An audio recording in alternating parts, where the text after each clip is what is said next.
It is 5:30. We are glad to see everyone here for our board meeting and appreciate you being here. It is Thursday, the 23rd day of September 2021, and we are meeting in the boardroom on Legacy Campus. And we will have roll call. Larry Jepson, board member.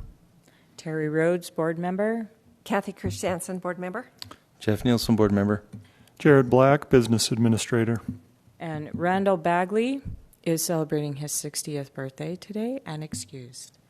Steve Norton and Chris Corcoran are also excused. And Jared will lead us in the pledge. Please stand. I pledge allegiance to the flag of the United States of America and to the republic for which it stands, one nation under God, indivisible, with liberty and justice for all.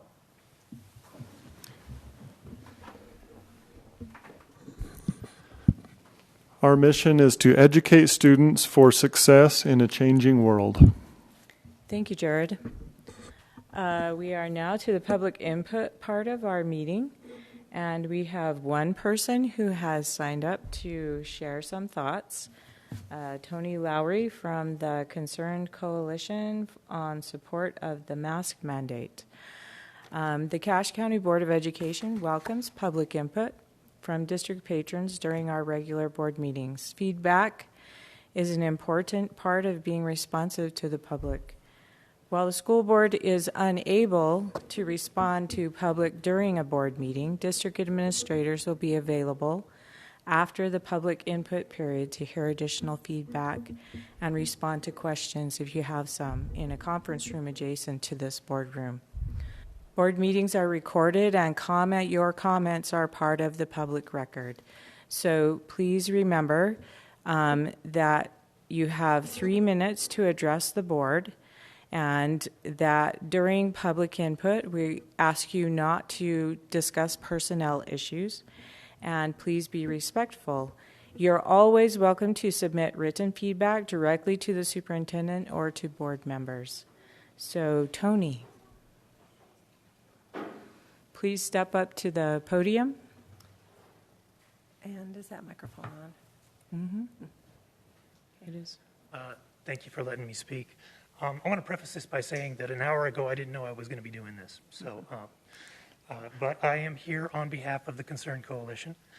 There is another individual who was planning to speak here to you today, who is a medical doctor and who also has children in the district. And unfortunately, she's very busy, and as you can well imagine at this time, has not been able to get in today. So she's trying to get here, but she may be too late. We have a set of petitions that we would like to deliver to you folks that have been signed by 410 members of citizens of the Cache County here. These include parents who have children in the district and who also have children in some of the charter schools within Cache County, who are interested in having a little bit more stringent mask requirements for the schools. Just as a little bit of background, I know that we have a legislative mandate that basically requires that it's not you folks' job to say that that you're going to unilaterally impose mask requirements in schools. But Test to Stay, which is currently the legislative means by which we are dealing with the pandemic, was not meant to be a standalone. And so we would hope that there would at least be some encouragement within the schools to have everyone mask who is comfortable doing so, because at this point, a lot of the tools that would be necessary to avoid having the pandemic spread get worse here in the valley are not being used. And so with that said, I know that there are testimonials along with the petitions that you've been handed, and you can certainly look at those at your leisure. And I do appreciate your time and listening to us. Thank you. Would you like to speak with an administrator? Gary?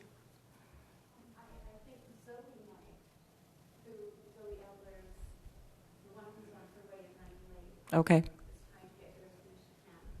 When she comes, let Gary know, and he can step out with you and answer some questions and listen to your other concerns. Is that okay? That would be just fine. All right. Thank you. Thank you. Thanks for coming. Thank you. Thanks. We appreciate you coming and taking time to be here. Moving on with our agenda, we have arrived at the consent agenda, so I will take a motion. I move that we approve the consent agenda. I second it. Any questions or concerns? All right, we will vote on approving the consent agenda.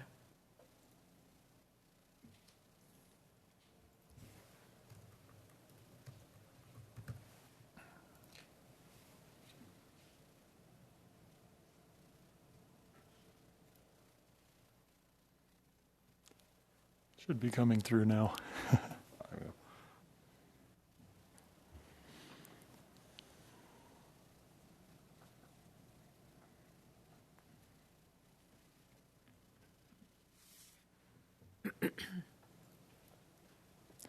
Okay, the voting is closed and the motion passes unanimously.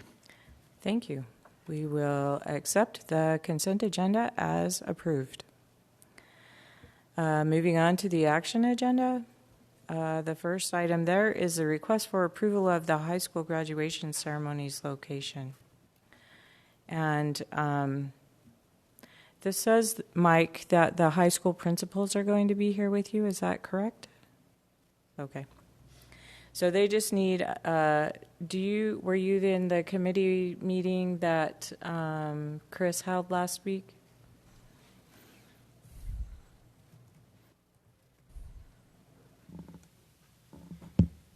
Yeah, that's on. Mm-hmm. I was at the online meeting with Chris and the high school principals, and so that Chris just pretty well took the time and explained to them what he'd coordinated with the university, just gave them some confidence that things should be okay and maybe some improvements at Utah State. So that was the discussion with Chris, and that we would get the principals, and Chris would probably be part of that with them. They'd go meet with USU and have that open discussion with them.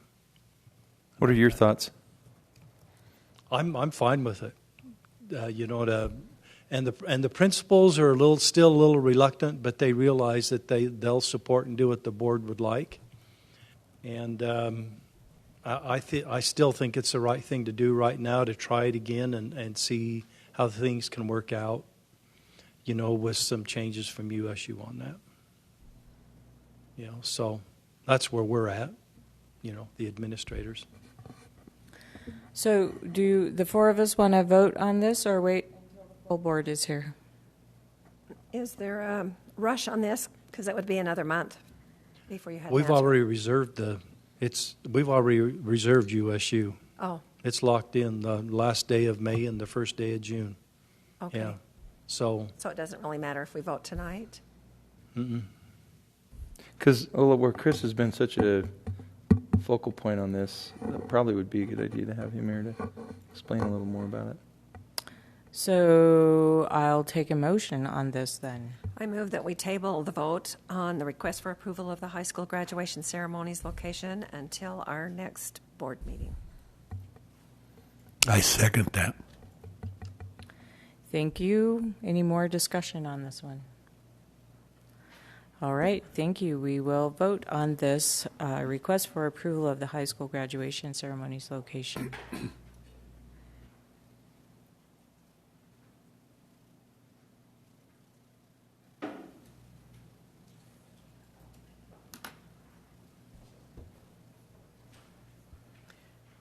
So what do we do on that? That just came up. The motion was to table the vote, so you would just be approving that you're tabling You're that. voting on the tabling Okay, motion that you made. thank you. Okay, the voting is closed and the motion passes. Thank you. We will table the request for approval of the high school graduation ceremonies until our next meeting. Next up on the agenda is a request for approval for changes to special education policy and procedures that will be presented by Jenny Buist. Hi. Okay, so I'm back from a couple weeks ago. So when I came a couple weeks ago, I told you kind of the process of what we had to do. So crazily enough, the state got back to me on the following Tuesday. So I just wanted to present just really quick what the changes were and what changes I had to make. So the biggest change was in Section X, or Section 10, oh good night, special education funding. So in 2016, when the procedures were rewritten, that paragraph was what they talked about in how to use the finances, special education funding. And now in 2021, because of some things that have happened, not necessarily in our district or most districts, but in some areas down south, they had to go through and they've revamped it. So I have a link to it, and we're not going to go through it. But now the special education rules 10 is 4 pages long. Wow. They just got very specific into each different budget that we have. You know, federal special education funds, state allowable use, intensive services, extended school year, all of them, because there were some entities that were using special education funds in ways that were against IDEA. So they revamped that, and then they also consolidated consent sections. So when we test for special education, we have to have parental consent. And in the 2016, it was broken down into the initial evaluation, just any evaluation, reevaluation, additional requirements, and then timelines. And now they've just consolidated a little bit. They've done, okay, parental consent. What do you need parental consent for? And just the procedures for initial reeval and then some additional requirements. And again, I just have a link to and we're not going to go through these again, but this is what the parental consent now consists of. It just explicitly, explains what it means to get parental consent and what is the parent's responsibility as well as the school's responsibility. The next one is identifying students with specific learning disabilities. So in 2016, we were what's called a combination method, which used a discrepancy model, which means that when students were given an IQ test and an academic test, if typically students that are mild moderate, their IQs are typical, between 90 and 110, but their academic scores are low if they have a learning disability. So there's a discrepancy. That's the discrepancy model. And we also use response to intervention. But since then, and actually in 2018 was when we adopted what's called the patterns of strengths and weaknesses method. And what it does is it looks at strengths and weaknesses of each child in each area, and it dives down a lot deeper than the other testing did. And so we really truly feel like we have a good indication of whether or not a child has a disability, and we're not qualifying a child that just has gaps, not necessarily a disability. So we had to, again, go through that. Also, there was just really one change to the individuals who are deaf and hard of hearing. They now have requirements for interpreters for the deaf. It's an individual is required to be certified as an interpreter if that individual provides interpreter services for deaf and hard of hearing students. So now there's actual classes that they have to take in order to provide those services. They added a definition of co-teaching. I talked about that a little bit. There wasn't one in 2016, and here's the definition now. And then also they had a couple specially designed instruction clarification. In 2016, you'll see that on the left, I bolded, they changed, it looks like instruction to curriculum right here. They added the word core, and they just changed the wording and added in the rule in 2021. So not a lot of changes, just added some better wording, vocabulary. So then when I submitted it, my copy of it, and they sent it back to me, there were 3 changes I had to make. 2 of them were the same change. We used to call it written prior notice, and now it's called prior written notice, so I had to switch 2 words. And then the other thing is we added on or any time after when it comes to students that turn 22 after July 1st for transition services and that post-high, and now it's any time after July 1st. So I just, again, had to take out a couple words, and it was all good. So they've approved it. So now my procedure is I had to present it to you guys, and then you are, to approve it. And then I also have a letter that I've drafted that just says that you guys approved it, and I have your signatures that I need to send to the state. And then we're required to have it up on our website by October 18th.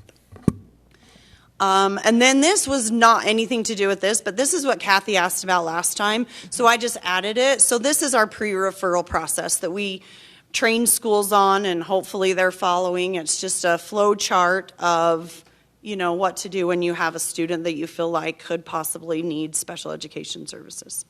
So Thank you so much for including that. yeah, you're welcome.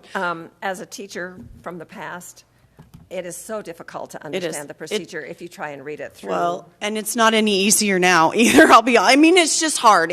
We want to get kids help as soon as we can, and there is a process because, again, we don't want to qualify a student with a disability who truly doesn't have a disability either. So. But this simplifies it for the teacher. I think so. I hope so. And then like I said last time, there's a group of us that we've named ourselves REO Spedwagon, but we'll go around to schools and just help them understand the process a little bit more. So that's great. Thanks. Anyways. So, Jenny, thanks for doing all this. Yeah. If you look at what they want versus where we're at, to do a gap analysis on that, are there any gaps that anything that we have to make up to comply with it all, or? There really isn't. We've been following the state standards and, the rules, and they really haven't changed a lot. Like I said, the biggest one was funding, but no, we're very conscientious about our funding and making sure that those funds do get spent on students with disabilities. So there really isn't anything that there's always room for improvement, and we have our goals as a department and different things, but as far as policies and procedures and rules and regulations, yeah, we're good. Okay, thank you. Yeah. All right. Any other questions? Okay, I will take a motion. I move that we approve the changes to the special education policy and procedures. I second it. Any other questions? All right, we will vote on the request for approval for changes to the special education policy and procedures. And thank Jenny so much for all of your work. Well, thank you. Do you mind if I just have you sign this so I can get it sent to the state? Thank you. The voting is closed and the motion passes. Thank you. We have approved the request for approval of changes for special education policy and procedures. We'll sign Jenny's page, and then she can move on with sending it to the state.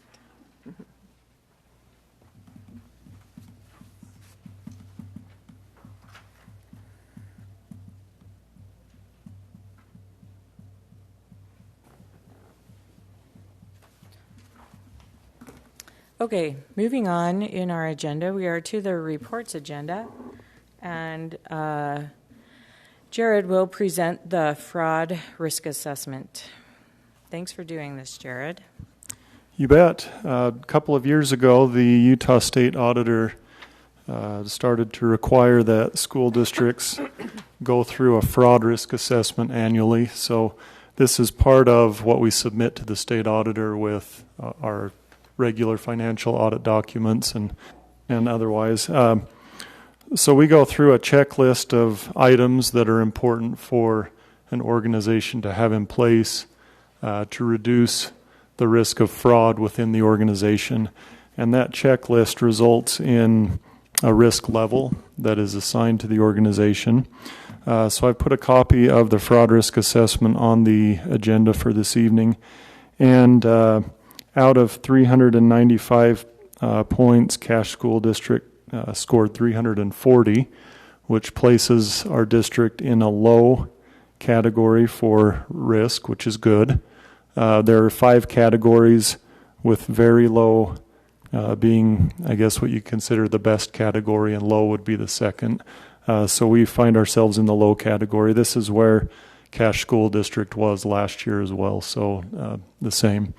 One thing I noticed that we may be able to work on that would put us into the very low category for next year would be having our employees and elected officials annually commit in writing to abide by a statement of ethical behavior. So that is something that we can look at implementing for this next year that would put us into the very low category. But from my viewpoint, I agree that we're in a low-risk category. It doesn't mean fraud can't happen, but there are a lot of procedures into place that mitigate that. Do you feel like when it says employees, I assume that means all employees? So yes, that would have to be done through a training course or some sort of online procedure that we would put into place. But yes, it would be all of our employees. Okay. Well, we also, it looks like we could adopt a written policy about fraud and abuse and increase that as well. And I would assume that it could be a very simple policy. Yeah, agreed. We could look at our financial policy, the one Larry and Kathy that we were reviewing earlier today, and probably just put in a couple of sentences that would address that. All right. Mm-hmm. So do you want to do that? I mean, add that part too to the policy that you're working on? We could just as well while we're doing it. Mm-hmm. Okay. And I think that it would be really easy to get the employees to sign do the training, because they do it anyway for like the computer use and end of level testing. They have to do the same thing, and it's just a little short presentation and a signature when they've finished watching it. So I don't think it'd be too complicated. But it does add one more thing It does add one more thing.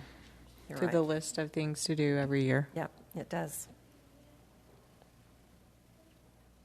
Well, we'll look at, I guess, what it would take to implement that, and if it can be done simply and not add too much, I think I'd be in favor of it, and Okay. I believe that's possible.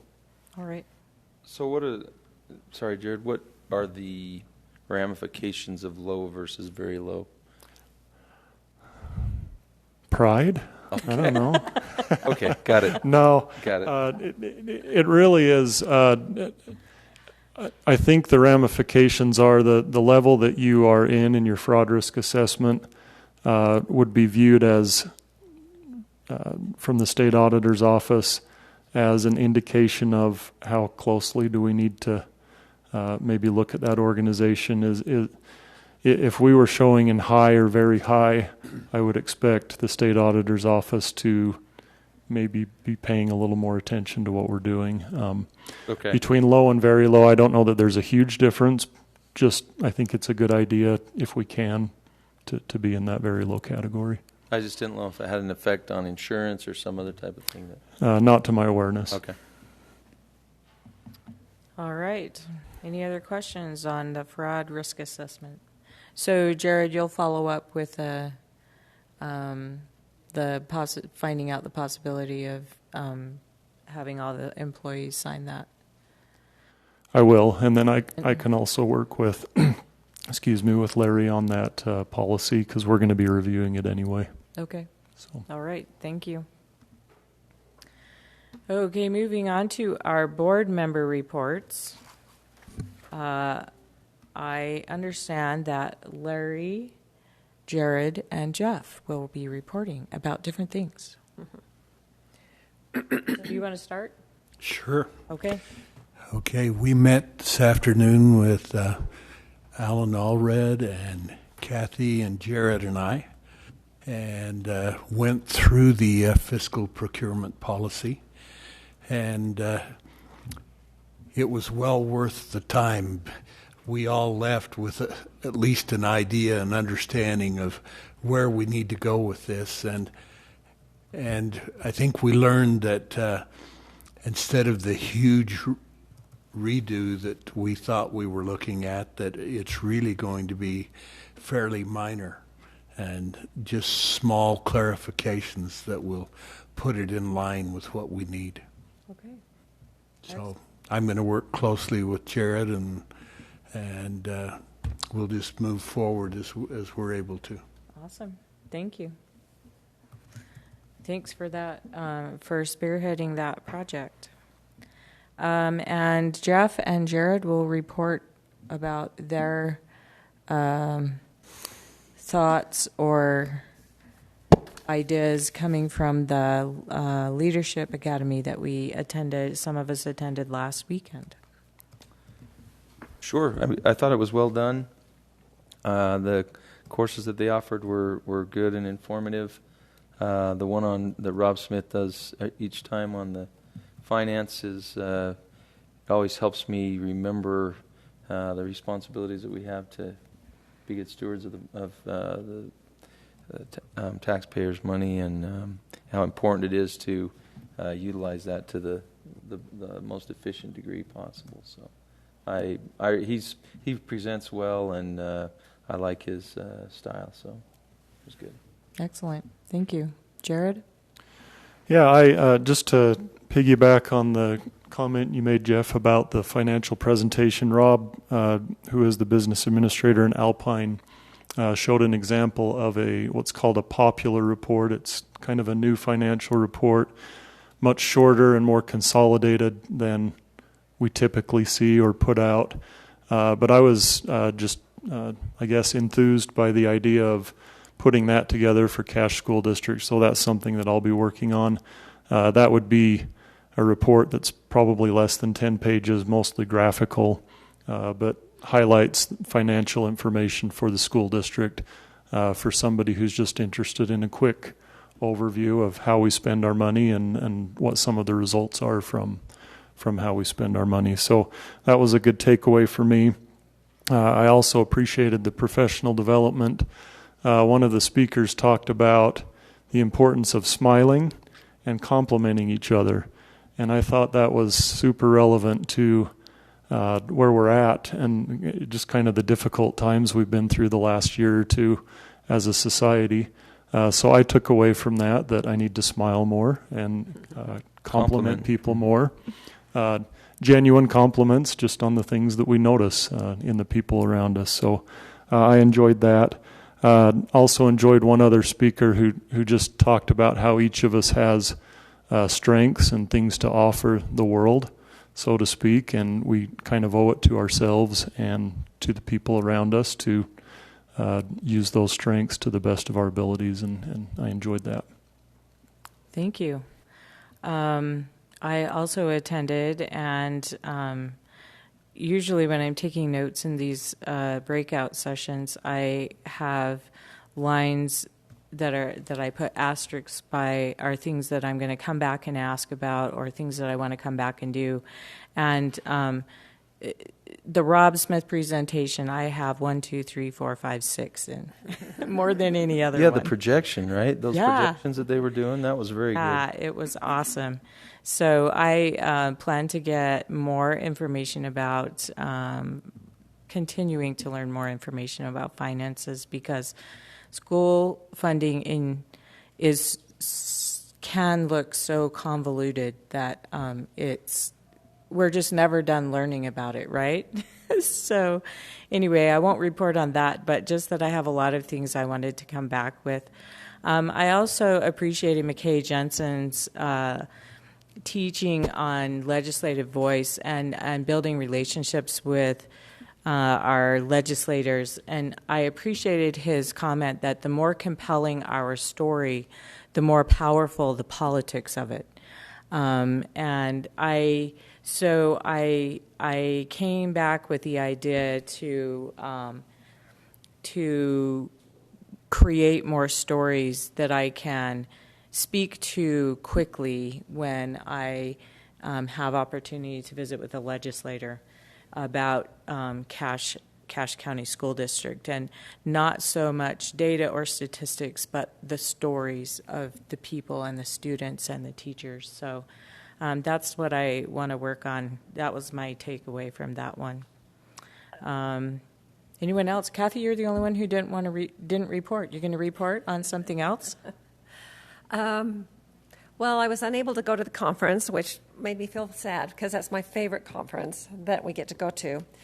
So I guess what I'll just say to those of us who are here was I have been assigned to be responsible to keep Representative Dan Johnson up to date with what's going on in our district. And so I sent him an email last week concerning the Green Canyon sad story out there with a suicide. And what I shared with him was that as soon as it was realized that that tragedy had occurred, counselors from all of the schools were pulled in, social workers, people from Bear River Mental Health, to assist the students and the teachers and the administrators and the people who work there. And that a few years ago we would not have been able to do that because we would not have had all of the counselors like we have now. And so I just thanked him for supporting education by providing funds for us to get some of our counselors. And he wrote back and said, yes, you're welcome. Education is the most important thing, and I'll keep pulling for it, or something to that effect. It was a really cute reply. So I'll send that to you and the other board members, and if you want to use it, except Larry, we've already talked. You've got to come up with something else for him. But you could use it. The information I got as to who responded and kind of what went on was from Kurt Jenkins. So that's where the information comes from, and it's not in depth, but it does just kind of state what we were able to do with the resources we had for counseling and for mental health help that day. Well, excellent. That's a great story. Yeah. A great story to share with the legislators. Thanks for doing that. Next is the president's report, and we have had a request from Utah PTA to have a discussion about some litigation that is happening between school districts and Jewel Labs, which is a vaping producer, or a producer of, I don't know how you say that, producer of vape products? Vaping products. Yeah. And so Utah PTA had a health resolution in 2015 about electronic cigarettes and Utah's youth. And now they are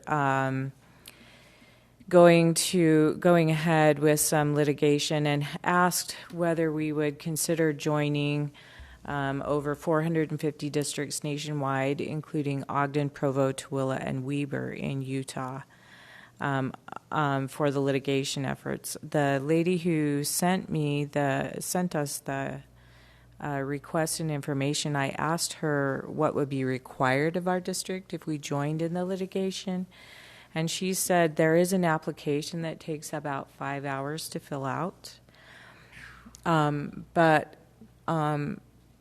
if the judge rules in favor of the school districts, then there will be a money payout for education, and for the cost of putting vaping detectors in our schools, in secondary schools. And the money would be unrestricted, so we could use it for anything. But she couldn't tell me how much it was exactly. So Are you interested in having a discussion with the whole board on this? Do you want me to put it on an agenda in the future and get more information about it so that you all could have something to look at before we have I mean, do you think it's worth an in-depth discussion? I think it's worth a look. Yeah. Okay. I agree. All right. Terry, could I give just a little information on this? This actually has been tossed around by the administrators in the district office the last couple of weeks. And Kirk had been working with the law firm that's kind of representing all of the school districts. And I know that he received that application and what we would need to sign up for to participate in that. So we have all of that information, and anyway, it's ready to go, I think. So we could have Kirk do a presentation to the board. Certainly. Just don't tell him I said mean, that. would be good, 'cause he's really ultimately the one that's going to. Yeah, he's the legal counsel for the district at the moment. Okay. Well, we'll put it on since our next meeting will be a study session and mostly reports, I will